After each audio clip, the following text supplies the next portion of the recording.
Welcome to another special edition of Litter Media Live. I'm your host, Mike Smith. Our interview today brought to you by Pickaway-Ross Career and Technology Center Adult Education.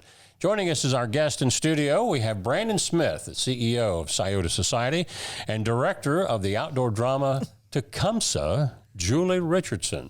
They'll be back with us right after this. Find a career you love with Pickaway-Ross Adult Education. Skilled trades careers are in high demand with no signs of slowing down. Pickaway-Ross offers career training programs with expert instructors and hands-on learning tactics to create a variety of opportunities. Visit our website for more information. We're back with our guest, Brandon Smith and Julie Richardson. Brandon, I think we've talked about this for years if we're related. I haven't been able to check in the family tree as to where we're connected, but Smiths are probably related in somewhere. Somewhere down the line, we all are. My grandpa used to say there's a separate corner in heaven for all the Smiths. And the Browns are over there. That's right. And the Johnsons there. And what year for Tecumseh? 53. Oh, my gosh. 53. Yep. So it started when I was 12 years old. There you go. Because I wasn't born yet. not judging anybody's age or anything, but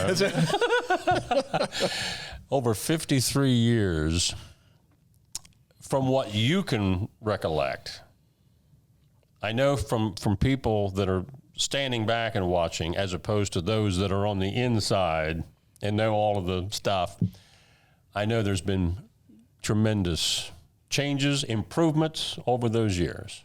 Sure.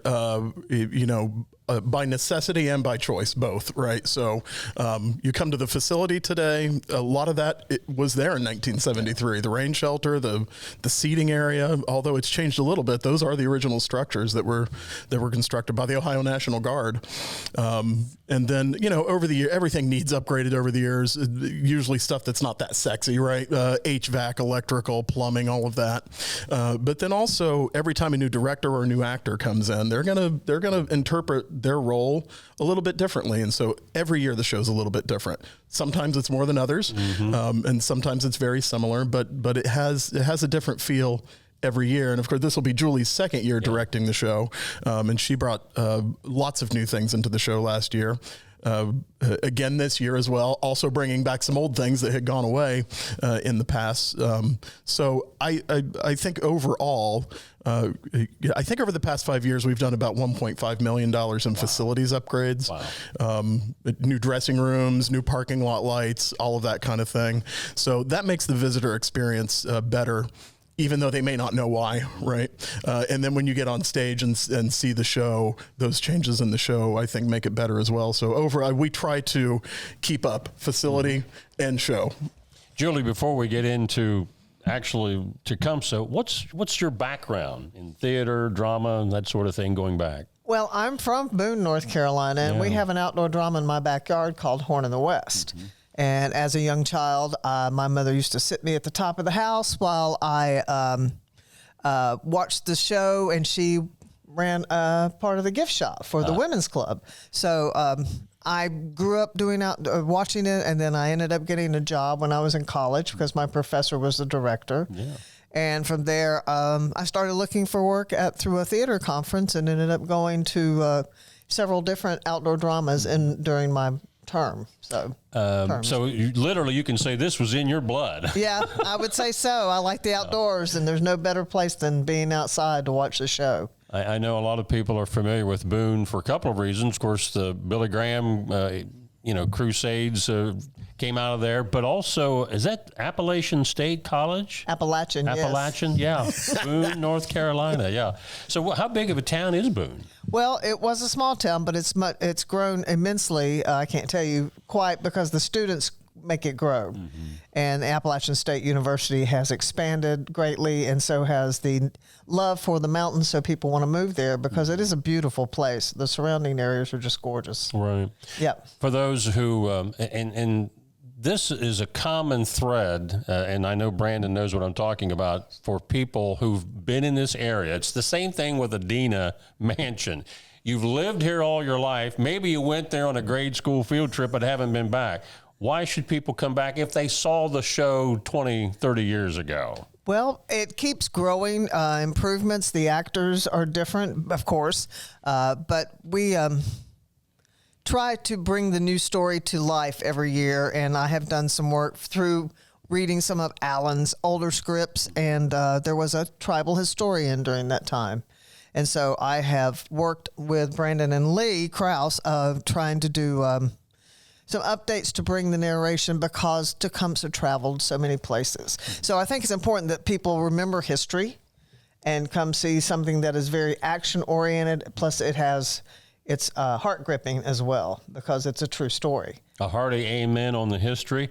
Is there room for interpretation and change in that regard and when you're putting on a drama like that? Well, when Alan wrote the book years ago and then wrote the play, he was not, the internet was not as active as it is. It wasn't even there. It wasn't there, yeah. And there are so many things that some of the other writers have come out across that have history that has been found, history that we want to make sure we bring to light, because William Henry Henderson was in this, in that area, and he was the antagonist, as it were, in a sense.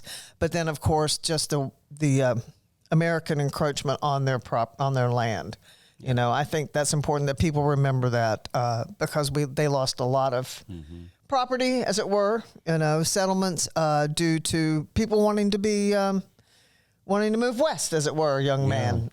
Not that the facts have changed, but maybe we've discovered more of the actual facts. Right. Is what Correct. you're saying. Yeah. Correct. And I try to bring those to light. And when I'm working with the actors, I say, this is the history of this. Like when Simon Kenton's getting married, I've put this wedding arch in there, but the kids were running in with pots and pans. And I said, do you know what that is? And they said, well, we're just, we're celebrating. I said, it's called a chivalry.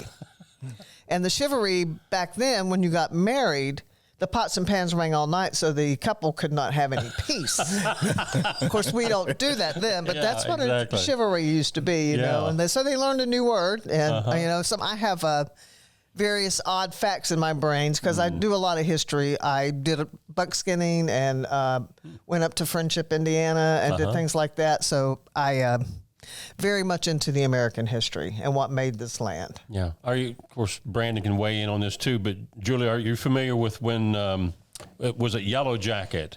Blue Jacket. Blue Jacket was over in Xenia. You're familiar with that? Yes, I worked at Blue Jacket, actually. I was there for 2 years. So, and we know now that the story of Blue Jacket is he was really a Shawnee warrior. He was not a white who was decided to go rogue, as it were. But he is a very important part of history of this and Tecumseh's upbringing. I also discovered that Tecumseh knew I did Horn in the West and we have dragging canoe.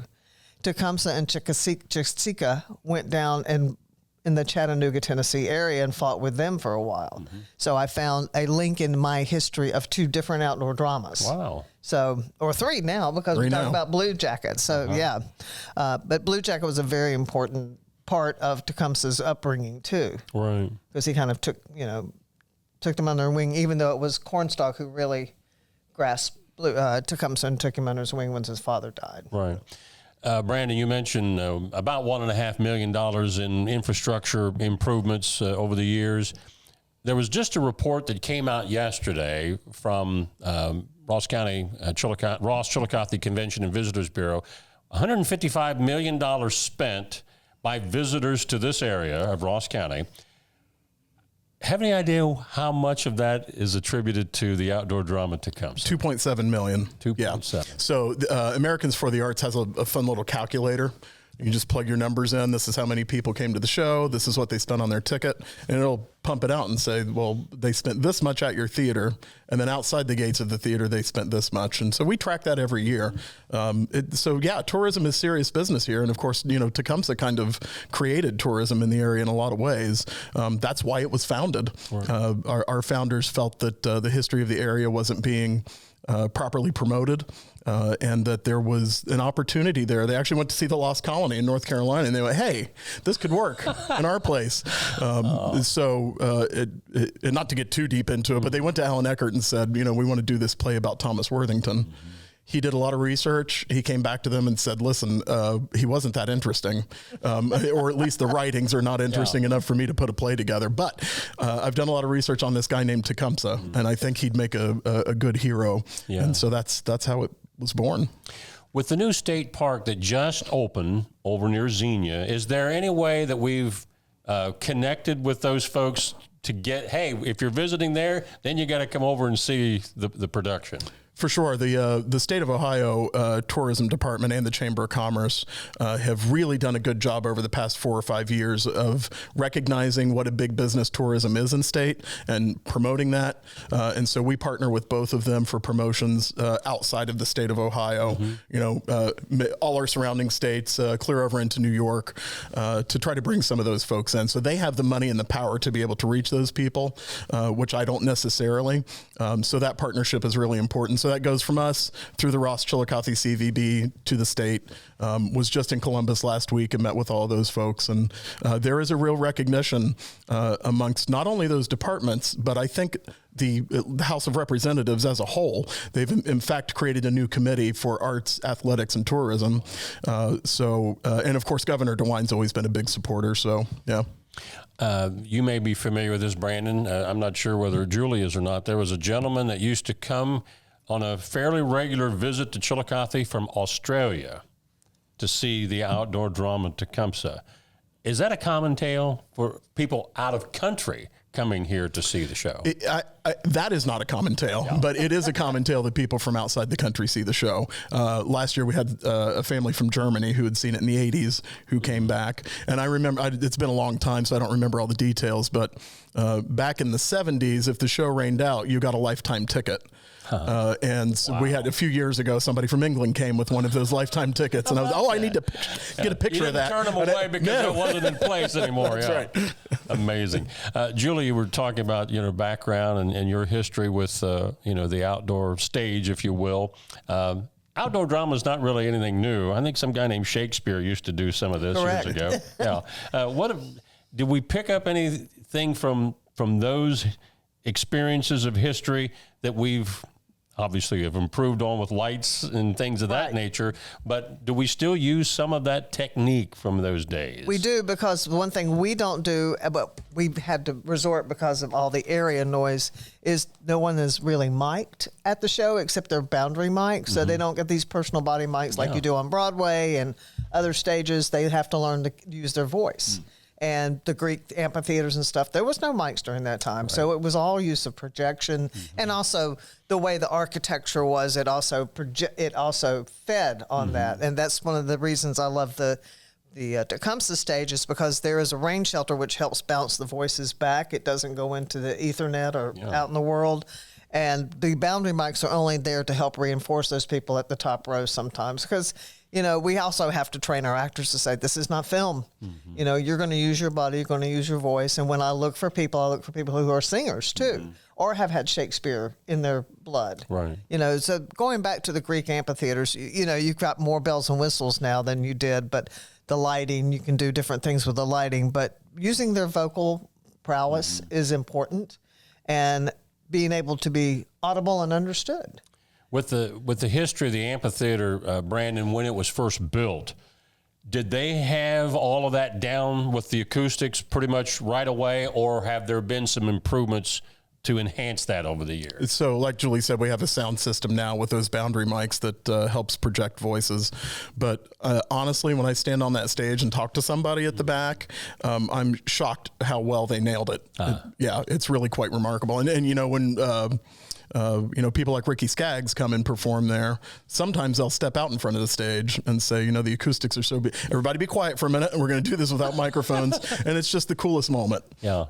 How many people in the cast this year, Julie? We have 32, plus we have 2 young adults who are young youth who will be in the show. They will switch on and off nights, trying to use more people in community. I mean, we've got some people in community, and I think that's important to reach out the community and foster the community relationship within, because they used to be a big part of it. Just like the Lost Colony was, it was all locals for a long time, and they brought in a few people here and there. But the more we get the community back involved, I think is important, and Brandon's great with reaching out to the community. Because there's no cut, take 2 in live. Right.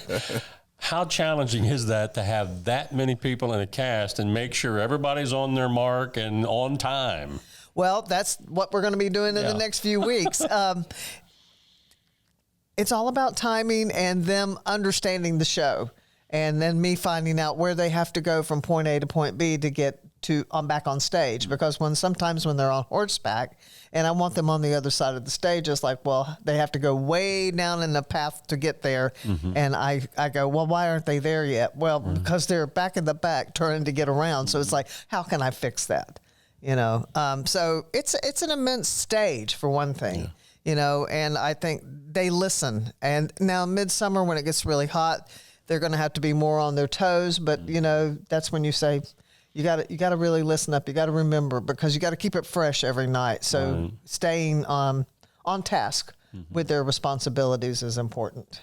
Seems like with the history of movies, it usually started with the live stage to film. But now with all of the technology that there is, are you having to deal with actors that it's been the reverse? That they didn't start with live theater, it started with film or video, and you're trying to bring them back here? Well, more and more teachers are getting their students prone to be in films. And that's why, again, I look for people who've done Shakespeare and music, because they have they've been trained vocally to try to project more. So that's, we have a vocal coach, JJ Cobb, who was in the show. And she is a wonder to come and work with them and try to say, this is how this space works. And she'll sit out and listen to them. And then she'll go give, you're not projecting, or you're not using your diaphragm enough, to be audible or to understand a lot about enunciation, and of course we have Shawnee, and people don't, some people are just learning it, and they're very anxious to learn it right now. So, yeah. Brandon, you mentioned over half a century. In recent years, and I think I even saw here a week or two ago, former cast members that were with the show for many years are passing away. And we've lost a number of those people, and we've tried to pay tribute to them here at Litter Media on our daily program when we see that. But just talk about the history and the fact that so many of those people are still being remembered. It's kind of neat when you report that such and such passed away, and how many people comment, I remember when I used to see them all the time there. Sure. Over 52 years, there's a lot of people involved in the show, right?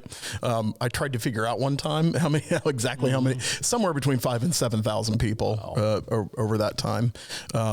And of course, all of our founders have now passed once Bob Evans passed last year. And we still have some actors who were in the show for the first few years. Some of them are still involved with us, actually, through the Alumni Association. Recently John Searles passed away, and John was involved with the show for 30 years off and on, doing a number of things. He was on the stage, backstage. He was very knowledgeable in Shawnee and Native American history, very knowledgeable with the language, the sign language even. John knew a lot about that stuff. And so it's a gut punch when you hear those things. John was last involved with the show, I think 3 years ago. So, he did a lot of work for us, and they do it because they love it, right? Nobody's getting rich or any of that. It's a labor of love in every definition of the word. Jim Ganal, the weatherman for many years in Columbus. How long was he involved with the show? About 25 years. And then, of course, his daughter as well was in the show for many years. Yeah, Lauren was involved in the show. And Lauren's very knowledgeable with horses. So she had a great time doing that. It was always great when Jim came down. And we still had people asking if he's in the show this year. Yeah. Did you have any other Columbus media people that were involved in the show? We've had some people come down and do cameo appearances. Bob Nunley used to come down from time to time and do some things, and Andrea Camburn had been down a few times and did some things. But Jim he had a special place in his heart for it. Right. And he would do his 5 o'clock broadcast on Fridays and then drive as fast as he could down 23, hoping he would get there in time to get his makeup on. What dates, ticket information, and special events that you've got coming for this year? Yeah, so June 12th is our preview night. June 13th is opening night. Tecumseh will run Tuesday through Saturday this year, so 5 nights a week. And TecumsehDrama.com is, you can get all the information. You can buy your tickets there. And then we do have some special events coming up. Ricky Skaggs will be back this year on June 22nd. We have a play that was written by one of our actors last year. So in August, we do a program which we call second season shows, and the company does them for themselves at midnight, after the show. And so he wrote and produced this play last year, and we liked it well enough. We said, hey, we're going to give that a shot on the stage. So that's happening in July, one performance only. The Tempest will be back in August. We attempted that last year, and rain called that off. So we'll try that again this year. And then, of course, in the fall, Haunted Mountain will be back every weekend in October. Right. For those old timers like myself, I remember Shenandoah. Was that a once a week thing? I think it was once a week, and they did it for 2 or 3 seasons. I can't exactly remember, but Michael McGuire was in that show, who went on to win the Tony Award for Les Miserables a few years later. That's neat. That's neat. Anything else you want to touch on, either one of you, before we close out here this morning? Well, I just want to say, thank you to you and the community. I always say that this show would not still be playing were it not for the support of the community. It's there because the community demands that it be there. And so I hope that we're serving the community as well as the community serves us. Julie? And I'm hoping that we can get locals who come to see this show. We've got some open nights that are going to happen around the opening, that they'll talk about it in the community and be proud of their, because it's for them too. Right. And I want them to be proud of it and spread the word.